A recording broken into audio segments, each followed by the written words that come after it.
Everybody asking how we doing, say we good. Don't need no one to tell me how to live just like they would. It ain't their business but they in it, I don't know why. Hai, Assalamualaikum warahmatullahi wabarakatuh. Aku Elsa Cahya Karisma dengan NIM 21220054. Video ini dibuat untuk memenuhi salah satu tugas final project dari mata kuliah Entrepreneurship 2. Enjoy the video! Oke, untuk pembahasan yang pertama itu tentang apa sih entrepreneurship. Mungkin sebagian kalian sudah pernah mendengar apa itu entrepreneurship, tapi kita coba untuk memahami lebih lanjut. Entrepreneurship adalah kewirausahaan. Entrepreneurship berasal dari kata entrepreneur dalam bahasa Prancis yang bermakna melakukan. Seiring berjalannya waktu, berkembang menjadi kata entrepreneurship. Entrepreneurship memiliki konsep wirausaha yang tentunya identik dengan penciptaan berbagai hal baru dalam rangka memperoleh keuntungan. Adapun manfaat dari entrepreneurship diantaranya, yang pertama, memberikan peluang untuk mengendalikan nasib sendiri. Yang kedua, memberikan peluang untuk melakukan perubahan. Yang ketiga, memberikan peluang untuk mencapai potensi sepenuhnya. Yang keempat, memberikan peluang untuk meraih keuntungan tanpa batas. Ada tahapan-tahapan yang harus dilalui untuk menjadi seorang entrepreneurship. Yang pertama, tahapan memulai, di mana kita melihat peluang yang ada dan melakukan riset-riset sederhana yang membantu kita untuk memulai atau mengembangkan rencana usaha. Yang kedua adalah tahapan melaksanakan usaha, di mana kita membuat sebuah produk hasil dari bagaimana kita melihat peluang yang sesuai dengan kebutuhan pasar hasil dari riset yang sudah kita lakukan. Yang ketiga adalah tahapan mempertahankan usaha, di mana kita terus memperhatikan identitas kita dengan terus memperhatikan kualitas dan kuantitas produk yang kita punya. Dan yang keempat adalah tahapan mengembangkan usaha, di mana kita dituntut untuk terus berinovasi, memberikan yang terbaik agar terus bisa eksis dalam berwirausaha. Materi yang sudah dipelajari diantaranya tentang WhatsApp dan bagaimana WhatsApp menjadi ajang untuk jual beli atau perniagaan, yaitu dengan men-share pamflet atau produk yang akan dijual. Setelah itu kita harus mengoptimalkan member atau grup. Kita belajar berbisnis dengan sederhananya saling save kontak dengan minimal 5-10 orang per hari, branding atau personal branding, dan terus keep in touch dengan kontak yang ada di handphone atau WhatsApp. Kita juga dibelajarkan untuk berbisnis kecil-kecilan dengan melihat keuntungan dan kelebihan ketika kita berbisnis. Dengan take action, turun ke lapangan dan menghitung hasil dan laba dari penjualan tersebut. Cara memperindah kedekatan dengan Tuhan dengan mengerjakan ubudiyah yang wajib dengan tepat waktu, menambah sholat sunnah, mengerjakan sedekah subuh, mengerjakan sholat duha minimal 5 hari dalam seminggu, dan tahajud minimal 3 kali dalam seminggu. Dan jangan lupa untuk mempererat silaturahmi. Kemudian ada 2 bentuk sedekah yang sering saya lakukan. Yang pertama, mengerjakan sedekah subuh dengan tidak lupa diiringi dengan doa-doa agar dimudahkan segala urusan dunia maupun akhiratnya. Serta di samping ada dokumentasi dari sedekah ilmu yang sering saya lakukan, yaitu dengan mengadakan bimbingan belajar bahasa Inggris secara gratis untuk anak-anak di lingkungan rumah. Kemudian saya lampirkan dokumentasi ketika saya berkenalan dengan orang baru di luar. Ada beberapa aktivitas yang sering saya lakukan di luar, dan salah satunya adalah mendatangi kajian umum secara rutin. Saya dipertemukan dengan teman baru yang saya ajak kenalan secara langsung. Itu bermula dari saya dan beliau duduk bersampingan, dan secara refleks saya tersenyum dan beliau membalas senyuman saya. Dari sana saya ajak beliau berkenalan, dan awalnya saling bertukar username Instagram. Saya dan beliau saling berinteraksi dan berbalas pesan di Instagram, dan terakhir saya meminta izin menyimpan nomor beliau karena kita berencana untuk bertemu kembali untuk memperpanjang silaturahmi.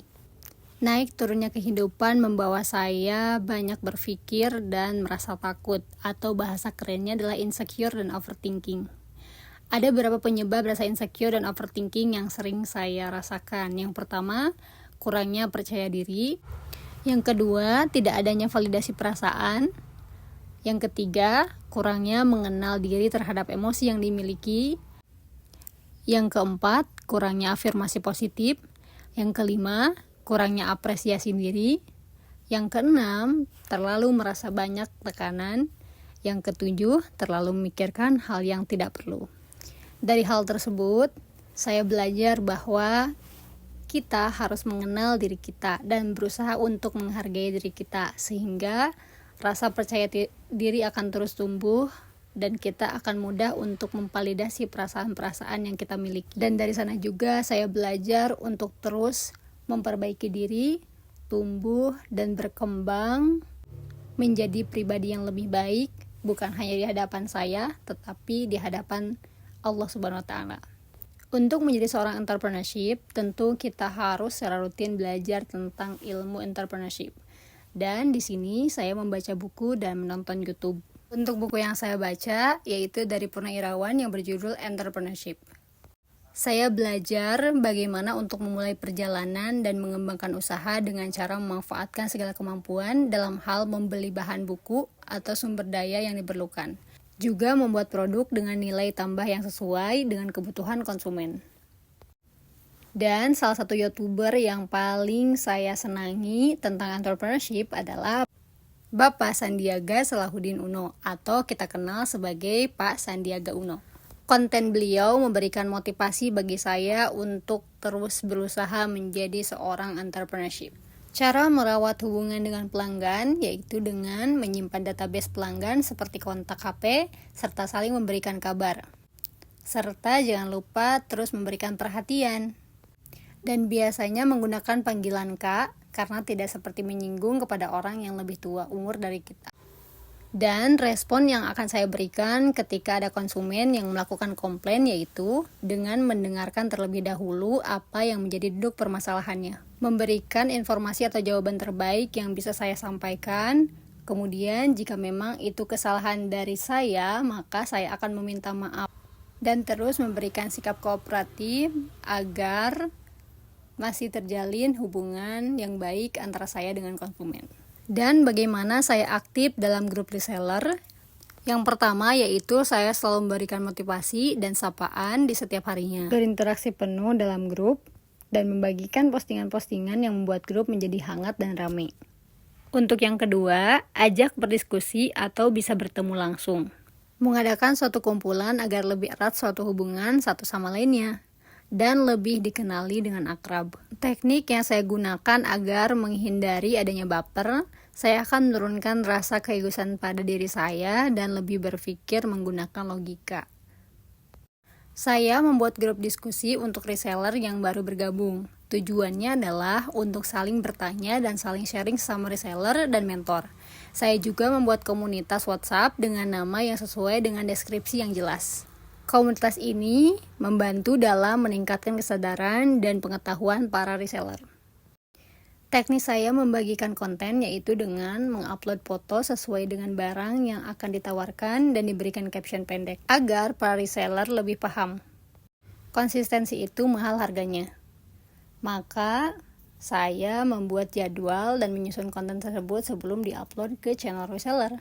Untuk bagian kedua, kita akan coba untuk membahas analisis perniagaan. Latar belakang dari analisis perniagaan. Entrepreneur adalah suatu bidang ekonomi yang sangat penting dalam memperkecil tingkat pengangguran dan kemiskinan di suatu negara. Entrepreneur adalah suatu kemajuan seseorang yang dimiliki untuk menciptakan peluang usaha dengan mengambil resiko untuk memperoleh keuntungan dan pertumbuhan usaha. Dalam beberapa aspek, entrepreneurship juga memiliki keterkaitan dengan nilai-nilai moral dan agama. Berbisnis atau jual beli merupakan proses pemindahan hak milik barang atau harta kepada pihak lain dengan menggunakan uang sebagai alat tukarnya. Namun, dalam beberapa kasus, kecurangan yang berjauhan dengan nilai-nilai moralitas dan agama kerap ditemukan dalam pelaksanaan bisnis. Persiapan berwirausaha. Persiapan dimulai pada saat seminggu sebelum perencanaan dimulai ketika mata kuliah entrepreneurship. Kami mendapat briefing terlebih dahulu oleh dosen mata kuliah sebelum melakukan penjualan. Setelah briefing, kami langsung bergegas berpencar untuk mencari pelanggan. Anggaran entrepreneurship. Ada dua anggaran, yang pertama anggaran keluar, yang kedua anggaran masuk. Anggaran keluar adalah anggaran awal atau modal yang keluar sebesar 117.000.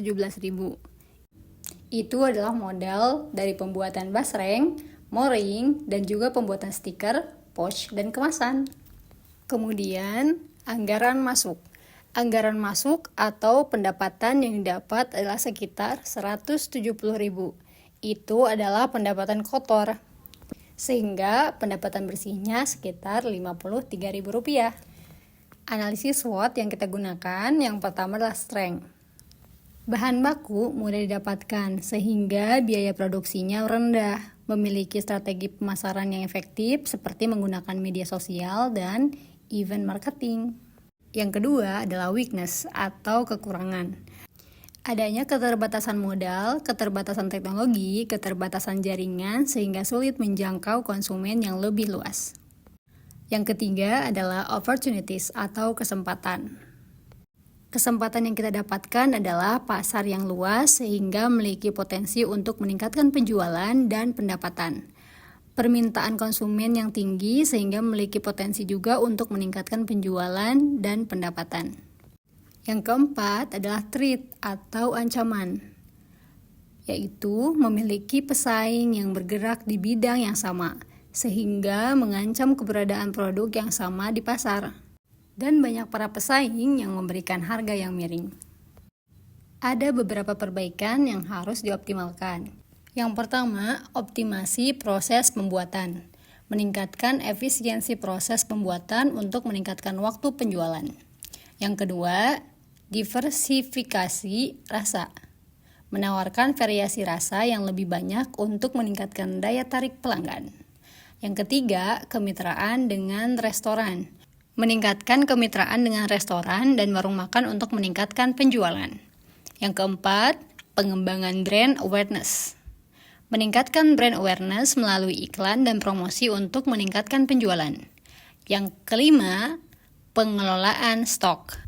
Meningkatkan pengelolaan stok untuk mengurangi kekurangan produk dan meningkatkan kualitas produk. Dan tara, ini adalah dokumentasi kegiatan. Terima kasih atas waktunya. Wassalamualaikum warahmatullahi wabarakatuh. See you in the next video.